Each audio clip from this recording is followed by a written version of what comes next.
Olá, gente. Bom dia, boa tarde ou boa noite. Meu nome é Thiago e eu vou ser o professor de álgebra de vocês. Bom, hoje a gente vai falar sobre operações numéricas. Mas antes disso, eu queria só dar uma breve introdução, assim. Primeiro de tudo, se você odeia matemática, se você acha que matemática não faz sentido nenhum, você não está sozinho. Realmente, se você não tiver um fundamento sobre o que você está estudando, vai ser muito difícil acompanhar qualquer curso de matemática. E é por isso que muitas pessoas acabam não gostando da matéria ou criando até um certo ranço ou ódio com a matéria. Eu estou aqui para falar para vocês que, na verdade, isso geralmente consegue ser resolvido com uma boa base e um bom fundamento. Então, se vocês conseguirem acompanhar esse comecinho, o resto do curso vai ficar muito mais fácil. Não só desse, mas de todos os outros. E aqui, especificamente no curso de álgebra, a gente vai aprender como fazer contas. A gente vai aprender como que a gente vai resolver expressões matemáticas. Então a gente não precisa ter medo de não saber. A gente não precisa ter medo de chegar em uma fração muito esquisita, com x e y, e a e b, e ficar confuso com as letrinhas que ficam aparecendo para todo quanto é lado. A gente vai conseguir resolver qualquer expressão que tenha solução e a gente vai entender como funcionam as relações entre os números e as variáveis. Então, agora sobre a parte operacional do curso, como é que ele vai funcionar. Primeiro de tudo, eu nunca dei um curso à distância. Eu não sei exatamente qual é a melhor forma de fazer isso e a gente está tentando se entender, eu e os outros professores, e os coordenadores e todo mundo aqui do Colap, a gente está tentando entender como que vai ser a melhor forma de fazer vocês conseguirem acompanhar o conteúdo e talvez assim a forma mais simples de transmitir o conhecimento fora dessa sala de aula tradicional e agora nessa sala de aula virtual. Eu vou usar essa ferramenta aqui, que é parecido com alguns sites ou alguns vídeos que vocês talvez tenham visto no YouTube, que é uma ferramenta que você escreve e vai falando ao mesmo tempo. Esse cursorzinho aqui é como se fosse meu mouse, e eu vou escrevendo ao longo das aulas com ele, e eu vou deixar geralmente algum quadro já preparado para vocês. E ao longo da aula eu vou pausando, limpando o quadro e vou editando para assim, vocês já conseguirem ver o que eu quero dizer e as partes importantes eu vou fazendo junto com vocês. Vamos então ver como é que vai ficar isso na prática daqui a pouquinho.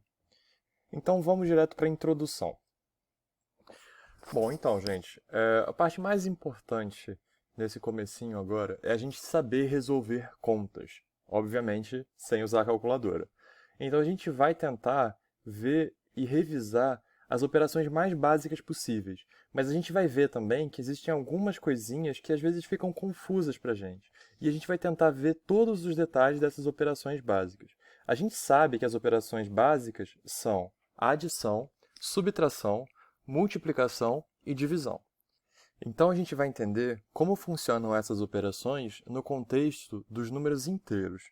Só para lembrar, eu gostaria que vocês tivessem assistido primeiro a aula do Pedro sobre conjuntos numéricos. Lá ele falou para vocês que a gente tem vários conjuntos numéricos diferentes. Por exemplo, a gente tem os naturais, a gente tem os inteiros, a gente tem os racionais ou os reais, a gente tem, aqui são os racionais, a gente tem os reais também, e a gente tem outros conjuntos numéricos. Nesse caso especificamente, a gente vai trabalhar com os inteiros. Quem são os inteiros? Eles são os números, não tem nenhuma fração nos inteiros, eles são os números naturais, ou seja, 0, 1, 2, 3 e assim por diante, mas também incluímos os negativos, então o -1, o -2, o -3 e assim por diante. A gente vai até menos infinito e até mais infinito desses dois lados. Só que aqui não tem nenhum número entre o 1 e o 2. Nesse conjunto especificamente, não existem números entre o 0 e o 1, não existem números entre o 1 e o 2. Então, quando a gente estiver trabalhando nesse conjunto, todas as nossas respostas não podem ter nenhuma fração, por exemplo. Então, nenhuma resposta pode ter, por exemplo, 3 quartos nela. Porque o 3 quartos é um número que, dentro da reta dos reais, está entre o 0 e o 1. Só que quando a gente está pensando nos inteiros, ele não existe, ele não faz sentido nenhum dentro desse conjunto. Não existe nenhum número que seja igual a 3 dividido por 4, porque essa divisão daqui, como a gente vai ver mais para frente, seria igual a 0 com resto 3. Então, seria 0 e resto 3. Né? E 0 e com resto 3 não é um número, né? Nem nos reais e nem nos naturais. Isso não é um número. Isso é uma resposta para essa pergunta. Então, como não existe nenhum número que a gente possa igualar do outro lado, a gente fala que esse carinha daqui, esse 3/4, não pertence a esse conjunto. Bom, então vamos agora ver como que a gente faz as operações de fato. A nossa primeira operação vai ser claramente a adição.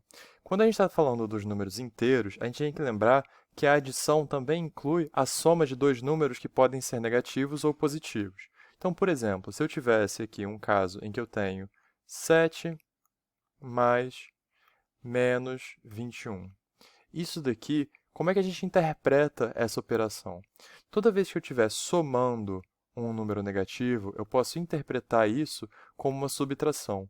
Então, essa conta é idêntica a 7 menos 21. Sempre que você vê um mais, um parênteses e um menos assim dessa forma, você pode simplesmente trocar tudo isso daqui por um menos esse número que está aqui dentro, que é, nesse caso, 21. Então, 7 menos 21, isso aqui vai dar menos 14.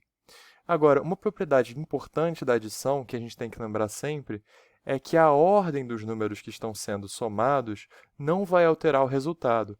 Então, se eu tivesse escrito, ao invés de 7 mais menos 21, eu tivesse colocado menos 21 mais 7, isso continua sendo uma operação de subtração também, se eu quiser interpretar dessa forma, mas eu também posso pensar que isso aqui vai ser direto menos 14. Né? Como é que eu estou fazendo essa conta? Eu estou pensando que, se existe uma reta numérica, tal como vocês aprenderam com os professores de aritmética e de geometria, e eu estou centrado aqui no 0, e eu tenho o 1, o 2 e assim por diante, somar vai ser simplesmente andar ao longo dessa reta em uma direção específica. Se eu estiver somando um número positivo, eu vou andar para a direita o número de unidades desse número positivo.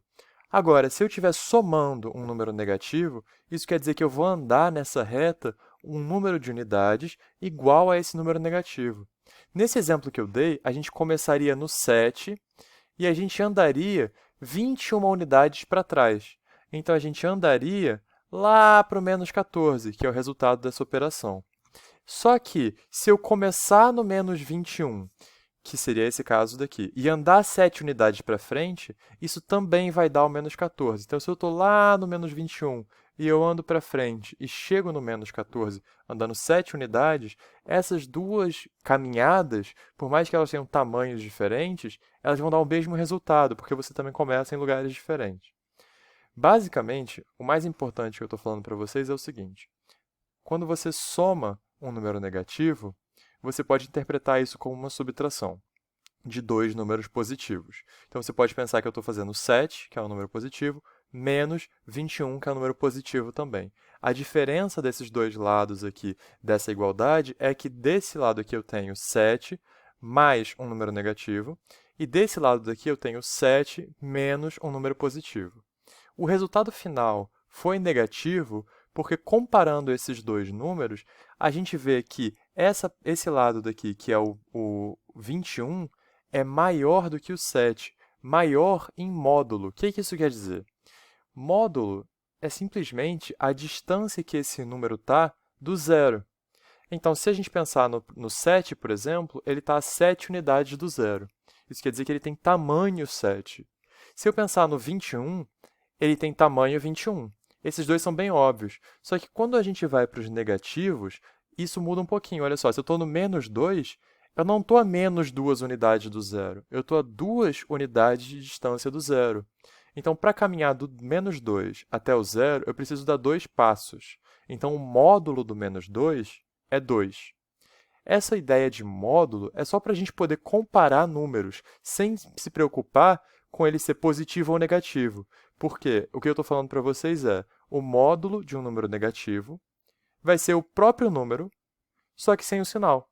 O menos 2 vira 2. O menos 21, que seria o caso desse carinha daqui, por exemplo, viraria o próprio 21. Então, se a gente está falando de comparar os números, e a gente quer saber do tamanho deles, comparando 21 com 7, sem pensar no sinal de menos, a gente vai usar essa palavrinha que se chama módulo. Então, com a mágica da edição, estamos de volta falando sobre módulo, e eu só queria ressaltar para vocês que o módulo ele não é uma operação básica, então ele não é adição, subtração, não é nada disso, mas ele é muito útil quando a gente está falando de números negativos, porque ele ajuda a gente a comparar números sem se preocupar com o sinal. Então, por exemplo, o símbolo do módulo na matemática são duas barrinhas, né, que é o que eu coloquei aqui, duas barrinhas e um x no meio, o x vai representar qualquer número aqui. Então, se eu colocar, por exemplo, duas barrinhas e um menos 3.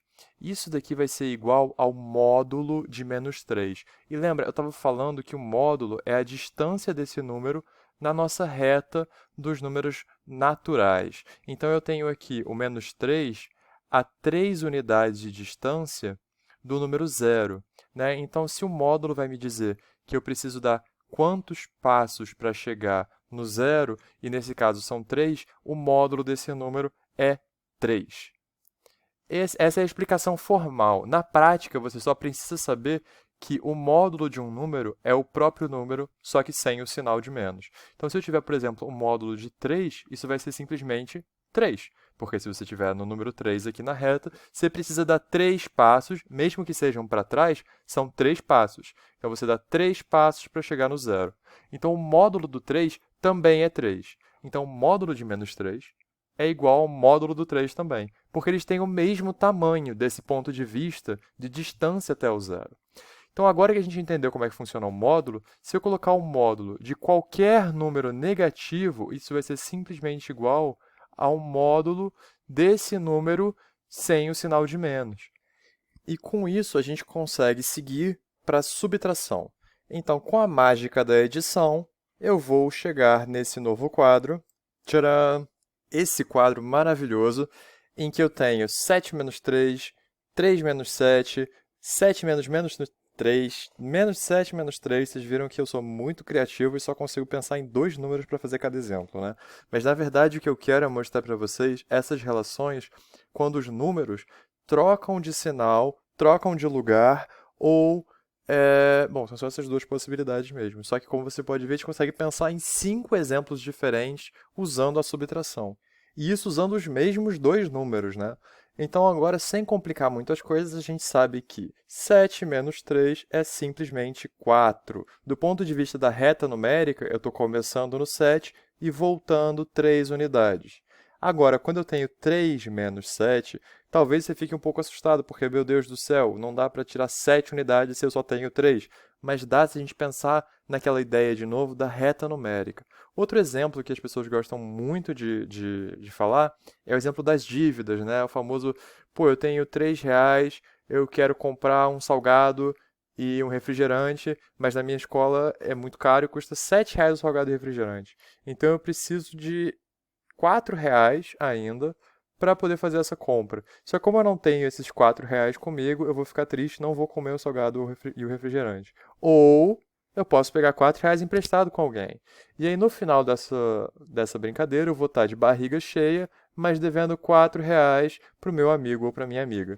Então, comparando esses dois resultados, a gente vê que um dá 4 e outro dá menos 4. Ou seja, eles têm o mesmo módulo nesses dois casos aqui. Porque a gente, trocando a ordem dessa subtração, a gente não altera o módulo da resposta. E isso também sempre vai ser verdade, independente da minha escolha de números. Por exemplo, pela mágica da edição, eu tenho aqui 3 menos 12, dando menos 9, ou 12 menos 3, dando 9. Então, quaisquer par de números que você troque a ordem da subtração vão dar o mesmo resultado, exceto com o sinal trocado.